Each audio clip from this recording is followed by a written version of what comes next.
हिमालय के बारे में, भारत का भौतिक विभाजन। इस वीडियो में हम हिमालय की उत्पत्ति के बारे में अध्ययन करेंगे। हिमालय की उत्पत्ति के संबंध में दो प्रकार के सिद्धांत, टू थ्योरीज दी गई हैं। पहला है अल्फ्रेड वेगनर का महाद्वीपीय विस्थापन सिद्धांत, अल्फ्रेड वेगनर का कॉन्टिनेंटल ड्रिफ्ट थ्योरी। दूसरा है आपका हैरी हेस का प्लेट विवर्तनिकी सिद्धांत या प्लेट टेक्टोनिक्स थ्योरी। तो देखिए, हिमालय की उत्पत्ति से संबंधित जो पहला सिद्धांत है वेगनर का महाद्वीपीय विस्थापन सिद्धांत, उसको हम कोबर के पर्वत निर्माणक भूसंनति सिद्धांत के संबंध में अध्ययन करेंगे और हम जानेंगे कि हिमालय की उत्पत्ति किस प्रकार से हुई है। बड़ा ही रोमांचक आपका ये सफ़र है। देखिए, तो सबसे पहले हम देखते हैं कार्बोनीफेरस युग में पृथ्वी का जो भौगोलिक इतिहास है, जियोलॉजिकल साइकिल है, जो जियोलॉजिकल टाइम पीरियड है, उसको अनेक कालों में बांटा गया है। तो हम बात कर रहे हैं कार्बोनीफेरस काल की, युग की, जो कि 120 मिलियन वर्ष पूर्व था। वर्तमान समय से 120 मिलियन वर्ष पूर्व था। उस समय संपूर्ण महाद्वीप, जो आज भारत, अब विश्व में 7 महाद्वीप हैं, आपको पता है, उत्तरी अमेरिका, दक्षिण America, Europe, Asia, Africa, Antarctica और ऑस्ट्रेलिया, 7 महाद्वीप। तो ये सातों महाद्वीप उस समय एक महाद्वीप हुआ करते थे और उन महाद्वीपों को कहा जाता था सुपर कॉन्टिनेंट, यानी कि पैंजिया। ये देखिए, एक पृथ्वी का एक मैप बनाया गया है, मतलब रफली। तो उसमें ये जो बीच का जो भाग है, इसको सुपर कॉन्टिनेंट, जो उसने पैंजिया नाम दिया, वो ये पैंजिया है। इस पैंजिया का अर्थ होता है संपूर्ण पृथ्वी। उसके चारों ओर जो जलीय भाग था, जो अपने वर्तमान में महासागर हैं, वो सब मिलकर एक विशाल समुद्र बनाते थे, उसको क्या कहते थे? पैंथालासा। तो चारों ओर जो ये पानी पानी है, इसको बोलते हैं पैंथालासा। इसका अर्थ होता है पैंथालासा का जल ही जल। देखिए, ये जो दोनों वर्ड हैं, पैंजिया है और पैंथालासा, ये जर्मन वर्ड हैं, क्योंकि ये जर्मन भूगोलवेता था और मोस्टली इसको जर्मन जलवायु भूगोलवेता कहते हैं, जलवायुवेता था ये। तो अब देखिए, सुपर कॉन्टिनेंट पैंजिया और पैंथालासा, ये पैंजिया है, पैंथालासा है। इस पैंजिया का विखंडन हो गया। कब हुआ विखंडन? कार्बोनीफेरस युग में ही इसका विखंडन हो गया। इस विखंडन का कारण क्या था? गुरुत्व बल और प्लवनशीलता का बल। देखिए, ये एक सुपर कॉन्टिनेंट पैंजिया था, इसका 2 भागों में विखंडन हो गया। जो ऊपर का भाग था, उत्तरी भाग था, वो कहलाया लोरेशिया या अंगारा लैंड। दक्षिणी भाग कहलाया इसका गोंडवाना लैंड। देखिए, लोरेशिया में कौन कौन से भाग शामिल हुए? आप देखिए, उत्तर के जो भी महाद्वीप हैं, उत्तरी अमेरिका, यूरोप और एशिया, ये तीनों महाद्वीप आपके लोरेशिया या अंगारा लैंड में शामिल हैं। दूसरा भाग जो दक्षिण में है, वो है गोंडवाना लैंड में। गोंडवाना लैंड में कौन से भाग थे? दक्षिणी अमेरिका, अफ्रीका, आपका ऑस्ट्रेलिया और आपका अंटार्कटिका। ये चार महाद्वीप इसमें शामिल हैं। कौन कौन से हैं आपके? आपका दक्षिणी अमेरिका, अफ्रीका, ऑस्ट्रेलिया और अंटार्कटिका, ये 4 महाद्वीप आपके गोंडवाना लैंड में शामिल थे। और बीच का जो भाग है, ये अब दोनों भाग अलग हुए, तो बीच का जो भाग है वो जलीय भाग हो गया। इसको क्या कहा? टैथीज भूसन्नति, और इसको बोला गया टैथीज का खुलना, ओपनिंग ऑफ टैथीज। तो जो गोंडवाना लैंड है, ये भी जुरासिक काल में विखंडन हो गया। इसका क्या क्या बना? दक्षिण अमेरिका अलग महाद्वीप बना, अफ्रीका बना, आपका प्रायद्वीपीय भारत बना और आपका ऑस्ट्रेलिया और अंटार्कटिका, ये अलग अलग महाद्वीप हो गए। कब हुए?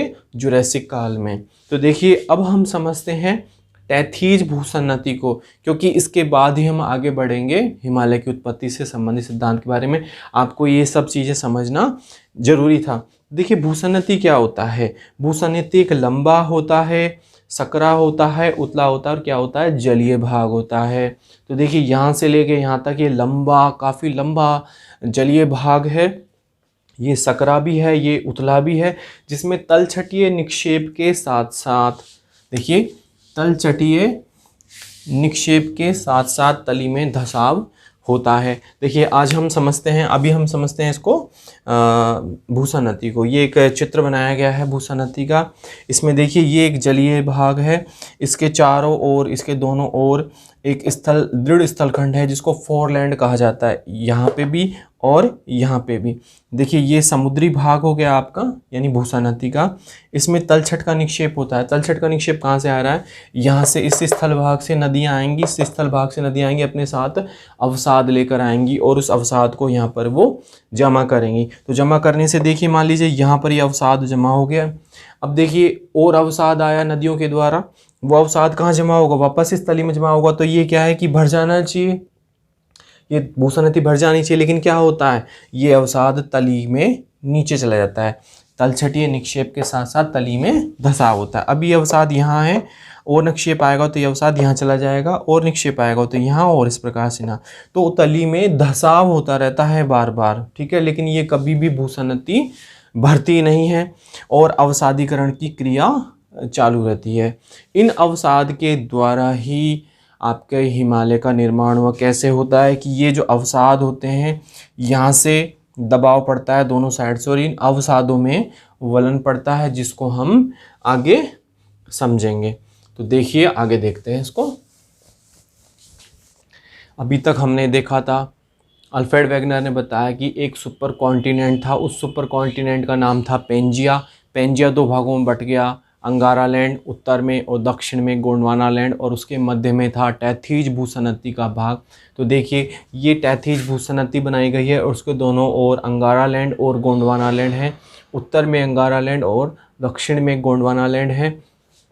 ये दोनों दृढ़ स्थलखंडों के जो ऊपर जो नदियां बहती हैं उनके द्वारा टैथीज में अवसादों का जमाव होता है। यहाँ से नदी आएगी, यहाँ अवसाद का जमाव करेगी, यहाँ से नदी आएगी, अवसाद का जमाव करेगी। अब क्या होता है, इन अवसादों में संपीड़न होता है, संकुचन होता है, यहाँ से ये संकुचित होते हैं। क्यों होते हैं, क्योंकि जो गोंडवाना लैंड है, और गोंडवाना लैंड आपको मैंने बताया था जुरेसिक पीरियड में आपके प्रायद्वीपीय भारत में बटा, अफ्रीका में बटा, दक्षिण अमेरिका में बटा और अंटार्कटिका ऑस्ट्रेलिया में बटा। तो जो प्रायद्वीपीय भारत है उसकी उत्तर की ओर गति, ये जो गोंडवाना लैंड है इसकी उत्तर की ओर गति, इस गति के कारण आपके टैथीज भूसनती के तलछट में संपीड़न के द्वारा वलन पड़ते हैं, ठीक है।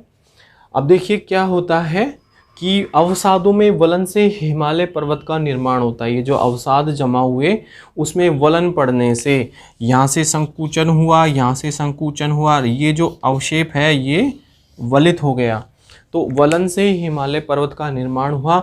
इस प्रकार से हिमालय एक वलित पर्वत है। इस डायग्राम में देखिए आप, यहाँ से आपका संकुचन हुआ, ये संकुचन हुआ, यहाँ से संकुचन हुआ। टैथीज भूसनती का जो संकुचित भाग है इसने वलित पर्वतों का निर्माण किया।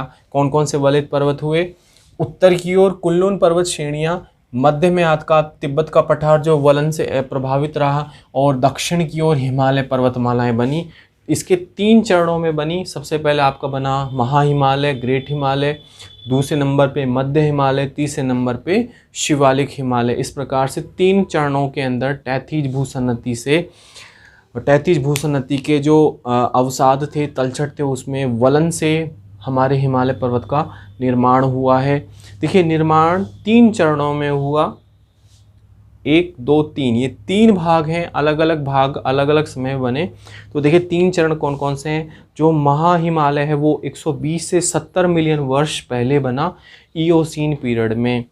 आपका मध्य हिमालय बना 25 से 30 million years ago Miocene period में। और शिवालिक बना, सबसे नवीन जो हिमालय का भाग है वो कौन सा है, शिवालिक हिमालय। प्रतियोगी परीक्षाओं में आपसे पूछा जाता है कि हिमालय का कौन सा भाग सबसे नवीन है, तो शिवालिक हिमालय बना लास्ट फेज, सबसे अंतिम जो अवस्था थी उसमें बना 2 से लेके 20 मिलियन वर्ष पूर्व प्लायोसीन टाइम पीरियड में।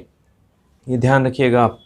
अब देखिए शिवालिक का, हिमालय का दक्षिणी भाग उत्तलाकार होने का कारण क्या है। पिछले वीडियो में मैंने आपको बताया था कि जो हिमालय है वो आर्कुएट यानी धनुषाकार शेप में है और दक्षिण की ओर उत्तलाकार है। ये जो उत्तलाकार है कॉन्वेक्स शेप में है। ये क्यों है, तो देखिए इस डायग्राम में देखिए आप, ये प्रायद्वीपीय भारत है, गोंडवाना लैंड का भाग है, ये आपका लोरेशिया है।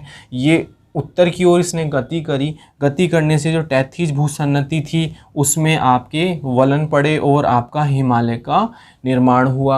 अब देखिए निर्माण हुआ तो ये देखिए आपका जो गोंडवाना लैंड का भाग है, प्रायद्वीपीय भारत का भाग है, यहाँ पर ये आपकी असम रेंज थी, यहाँ पर आपकी अरावली की रेंज है।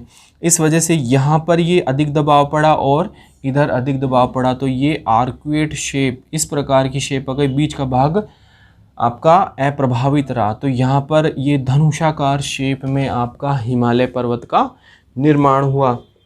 अब देखिए जियोलॉजिकल टाइम स्केल के आधार पर देखा जाए तो हिमालय का जो निर्माण प्रारंभ हुआ वो क्रिटेशियस टाइम पीरियड में हुआ। ध्यान रखिएगा, हिमालय का निर्माण प्रारंभ हुआ कब हुआ?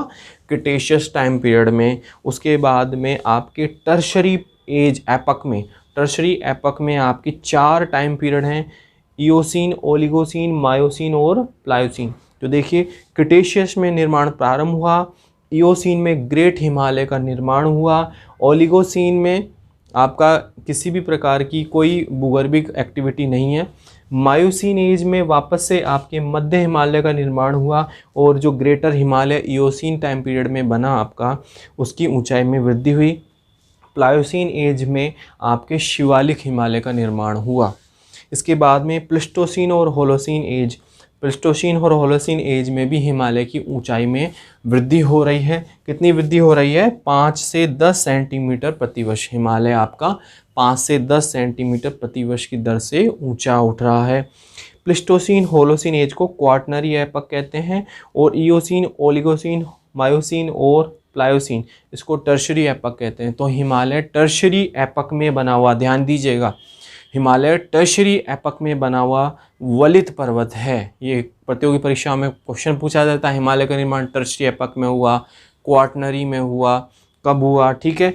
ये इसी प्रकार से जो हिमालय हैं, हिमालय की विभिन्न जो पैरेलल सीरीज़ हैं आपके, हिमालय कोई एक पर्वत नहीं है, 3 पैरेलल पर्वत, समानांतर पर्वत श्रेणियों से मिलकर बना हुआ। कौन कौन सी 3 समानांतर पर्वत श्रेणियाँ हैं? महा हिमालय, मध्य हिमालय और शिवालिक हिमालय। और निर्माण कब हुआ है? महा हिमालय का इयोसीन में, मध्य का मायोसीन में और शिवालिक का प्लायोसीन में।